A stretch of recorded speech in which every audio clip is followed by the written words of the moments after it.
Subscribe करिए हमारे channel target UP TET CTET को और बेल आइकन को दबाइए। हेलो फ्रेंड्स, मैं रेनू स्वागत करती हूँ आप सभी भावी अध्यापक एवं अध्यापिकाओं का आपके अपने channel target UP TET CTET में। दोस्तों, आज की इस क्लास में हम पढ़ने वाले हैं आपके डीएलएड थर्ड सेमेस्टर के हिंदी विषय के मोस्ट इम्पोर्टेंट या फिर ये कहें कि आपके हिंदी विषय के 2016 से लेकर के अब तक जितने भी पेपर हुए हैं सारे के सारे पेपर्स को हम यहाँ पर सॉल्व करेंगे। तो चलिए स्टार्ट करते हैं। सबसे पहले 2016 के पेपर को यहाँ पर हम सॉल्व करेंगे। 2016 का पेपर यहाँ पर सबसे पहले हम सॉल्व करेंगे। चलिए स्टार्ट करते हैं। क्वेश्चन नंबर 1 है, कबीर के सूफी गुरु कौन थे? कबीर दास के सूफी गुरु कौन थे? शेख तकी, अब्दुल समद, मोहम्मद गौस या रहमान? तो राइट आंसर है शेख तकी। ऑप्शन अ जो है यहाँ पर ऑप्शन ए ये राइट आंसर हो जाएगा। क्वेश्चन नंबर 2 है, क्या भूलूं क्या याद करूं की विधा क्या है? संस्मरण, कहानी, आत्मकथा या यात्रा वृतांत? तो क्या भूलूं क्या याद करूं ये है आत्मकथा और ये किसने लिखी है? हरिवंश राय बच्चन जी ने लिखी है। क्या भूलूं क्या याद करूं इनकी आत्मकथा है और ये अमिताभ बच्चन जी के पिताजी हैं। क्वेश्चन नंबर 3 है, मुंशी प्रेमचंद की वह रचना जो अधूरी रह गई थी? तो दोस्तों यहाँ पर देखिए, मंगलसूत्र, करबला, रंगभूमि, कर्मभूमि, गोदान, गबन, पंच परमेश्वर, ये सब मुंशी प्रेमचंद जी ने लिखा है। लेकिन जो मंगलसूत्र है ये इनकी एक तरीके से अधूरी रह गई रचना थी, इनकी मृत्यु हो गई थी। ठीक है। क्वेश्चन नंबर 4 पे आते हैं। घड़ी साज शब्द है, देशज, संकर, विकारी शब्द या रूढ़ शब्द? तो घड़ी साज दो शब्दों से मिलकर बना है, ये संकर शब्द है। दो भाषाओं के शब्दों से मिलकर के अगर कोई शब्द बनता है तो वो संकर शब्द कहलाता है। क्वेश्चन नंबर 5 पे आते हैं। रसाल पर्यायवाची शब्द है, कोयल का, पान का, आम का या सगा भाई का? तो ये आम का पर्यायवाची है रसाल। ऑप्शन सी सही हो जाएगा। अब 2017 में पूछे हुए प्रश्नों को देख लेते हैं क्वेश्चन नंबर 1 से। क्वेश्चन नंबर 1 है, प्राथमिक स्तर पर बच्चों में भाषा का विकास किया जाना चाहिए, वर्णमाला के द्वारा, वार्तालाप के द्वारा, लेखन के द्वारा या सुलेख के द्वारा? तो प्राथमिक स्तर पर बच्चों में भाषा का विकास करने के लिए सबसे अच्छा तरीका है कि बच्चे से हम सबसे पहले बातचीत करें। जब बच्चा स्कूल में आता है तो उससे बातचीत जब हम करेंगे तो थोड़ा उसके अंदर का डर या भय खत्म होगा और आप उससे पूछोगे तुम्हारा क्या नाम है, तुम्हारे माता पिता का क्या नाम है, तुम्हारे घर में कौन कौन लोग रहते हैं, तुम्हारा घर कहाँ है। क्वेश्चन नंबर 2 है, रात्रि का पर्यायवाची नहीं है, यामिनी, विभावरी, रैन या फिर सौदामिनी? तो सौदामिनी ये रात का पर्यायवाची नहीं है। ऑप्शन डी सही हो जाएगा। क्वेश्चन नंबर 3 है, विमुख का विपरीतार्थक शब्द क्या है? विमुख मतलब किसी से मुंह मोड़ लेना, और यहाँ पर देखिए जो उन्मुख है इसका मतलब होता है किसी के सामने। तो ऑप्शन बी जो है ये राइट आंसर हो जाएगा। क्वेश्चन नंबर 4 है, आंखें खुलना मुहावरे का क्या अर्थ है? हम सभी को अच्छे से पता है कि इस मुहावरे का क्या अर्थ है। आंखें खुलना मतलब होश में आना। ऑप्शन सी सही हो जाएगा। क्वेश्चन नंबर 5 पे आते हैं। अत्यधिक शब्द में प्रयुक्त उपसर्ग है, बहुत अच्छा प्रश्न है। अत्यधिक शब्द में प्रयुक्त उपसर्ग क्या है?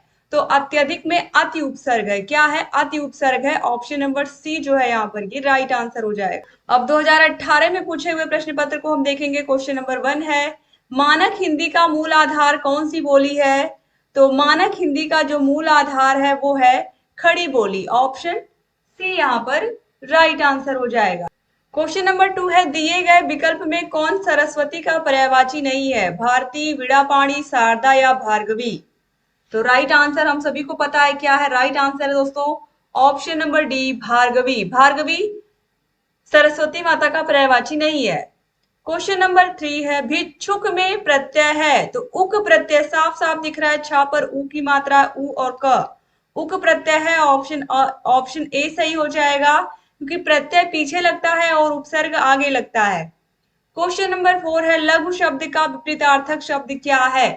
तो आप सभी लोगों ने लघु और दीर्घ पढ़ा हुआ है, आप सभी लोगों ने पढ़ा है।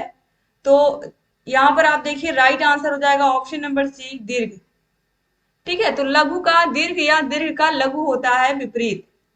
क्वेश्चन नंबर 5 है, पूरब और उत्तर के बीच की दिशा क्या कहलाती है? ये देखिए इस तरीके से जो भी कोई भी नक्शा होता है, ऊपर सबसे नॉर्थ होता है, नीचे साउथ होता है, इधर ईस्ट होता है और इधर वेस्ट होता है।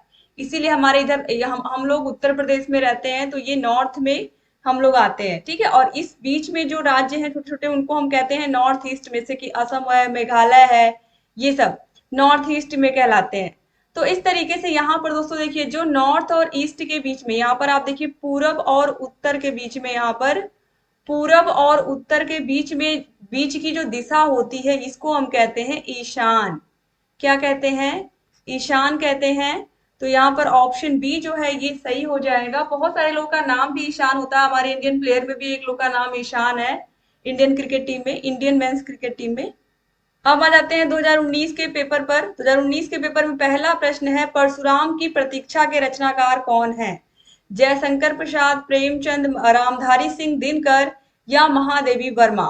तो रामधारी सिंह दिनकर जी ने ये लिखा है परशुराम की प्रतीक्षा।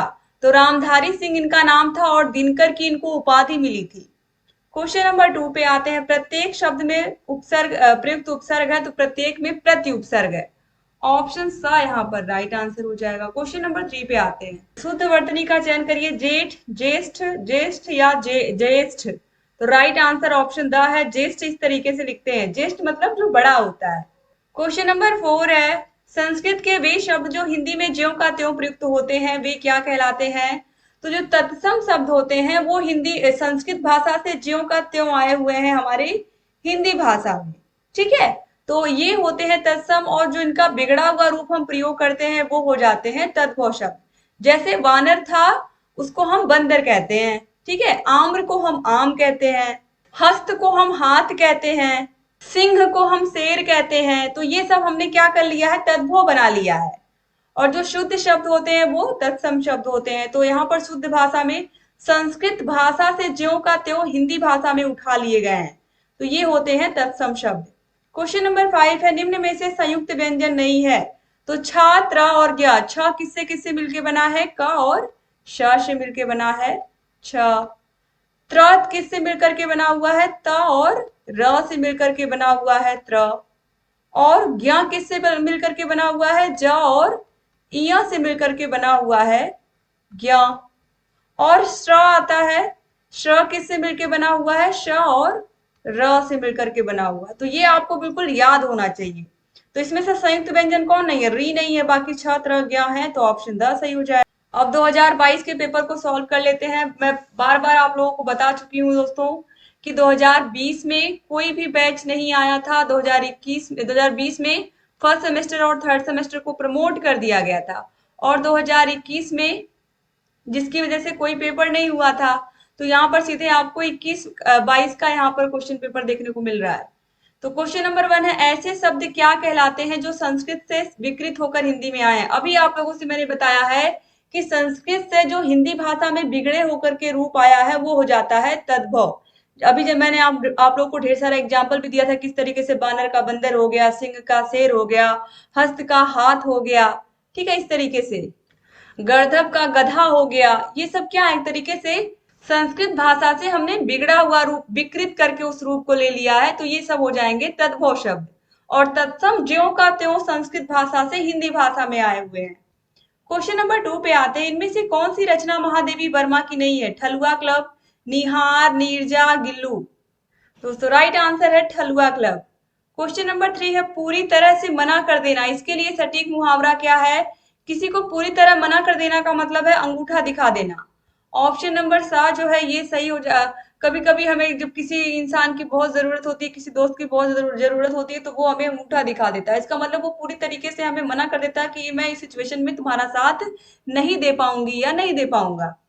तो आगे बढ़ते हैं अगले प्रश्न पर। क्वेश्चन नंबर 9 है, मधुशाला के रचयिता, मधुशाला, मधुकलश, क्या भूलूं क्या याद करूं, ये सब हरिवंश राय बच्चन की रचनाएं हैं। ऑप्शन सा यहाँ पर राइट आंसर हो जाएगा। क्वेश्चन नंबर 5 है, अध्यापन अधिगम प्रक्रिया का महत्वपूर्ण अंग है। तो अध्यापन या अधिगम प्रक्रिया का महत्वपूर्ण अंग होता है छात्र या बालक। बालक के लिए ही सारी चीजें होती हैं, अधिगम बालक के लिए ही होता है, सारी चीजें सब कुछ बच्चे के लिए ही होती हैं। तो ऑप्शन सा सही हो जाएगा। इसके बाद 2023 के पेपर को भी हम लोग सॉल्व कर लेते हैं दोस्तों। सारे के सारे विषयों की क्लासेस की लिंक आपको मिल जाएंगी डिस्क्रिप्शन बॉक्स और कमेंट बॉक्स में। अगर आपको 8 के 8 विषयों के हाथों से लिखे हुए नोट्स चाहिए, सारे विषयों की क्लासेस, सारे विषयों की मास्टर क्लासेस, सारे विषयों के चैप्टर वाइज टेस्ट, सारे विषयों के प्रीवियस ईयर क्वेश्चन पेपर्स, ये सब आपको मिलेंगे हमारे ऐप अस्तित्व एकेडमी ऐप पर। ऐप की लिंक डिस्क्रिप्शन बॉक्स और कमेंट बॉक्स दोनों जगह आपको मिल जाएगी। जहाँ कहीं कोई भी डाउट है आप हमसे पूछ सकते हैं ऐप के बारे में, चाहे आप मैसेज करिए या आप कॉल कर सकते हैं इस नंबर पर। Thank you so much class को पूरा देखने के लिए। ठीक है दोस्तों, अभी 5 क्वेश्चंस और बचे हुए हैं, उनको देख करके ही आप जाइएगा। तो चलिए 23 के प्रश्नों को भी यहाँ पर हम सॉल्व कर लेते हैं। तो क्वेश्चन नंबर 1 है, वात्सल्य रस के सम्राट कहे जाते हैं। वात्सल्य रस का मतलब ऐसा प्रेम जो माता पिता अपने बच्चे से करते हैं। ठीक है, तो ये कहलाता है वात्सल्य रस। तो इसके सम्राट कौन कहे जाते हैं? इसके सम्राट कहे जाते हैं सूरदास जी। भगवान कृष्ण के बचपन का इन्होंने बहुत सुंदर रचनाओं में वर्णन किया है। क्वेश्चन नंबर 2 है, अंधे की लकड़ी मुहावरे का क्या अर्थ? अंधे की लकड़ी का मतलब क्या होता है? कोई व्यक्ति अंधा, उसको दिखाई नहीं देता तो वो लकड़ी के सहारे चलता है। मतलब अगर वो लकड़ी सही सही दिशा में वो बता रही कि आगे कोई भी ऐसा ऑब्स्टिकल नहीं है या कोई ऐसी चीज नहीं है जिससे वो लड़ सकता है, तो वो आगे बढ़ता है। तो एक तरीके से वो लकड़ी उसका सहारा होती है। तो इस तरीके से यहाँ पर अंधे की लकड़ी मतलब एकमात्र सहारा। जैसे श्रवण कुमार अपने माता पिता के अंधे की लकड़ी थे, वो उनके माता पिता अंधे थे तो वो उन्हीं के सहारे रहते थे। क्वेश्चन नंबर 3 है, पहाड़ के नीचे की समभूमि के लिए एक शब्द बताइए। उपत्यका, आदित्यका, स्वकीय या उपयुक्त सभी।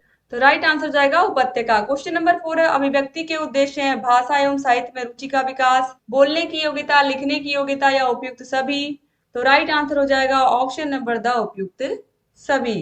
क्वेश्चन नंबर 5 पे आते हैं, तपस्वी का तद्भव रूप है।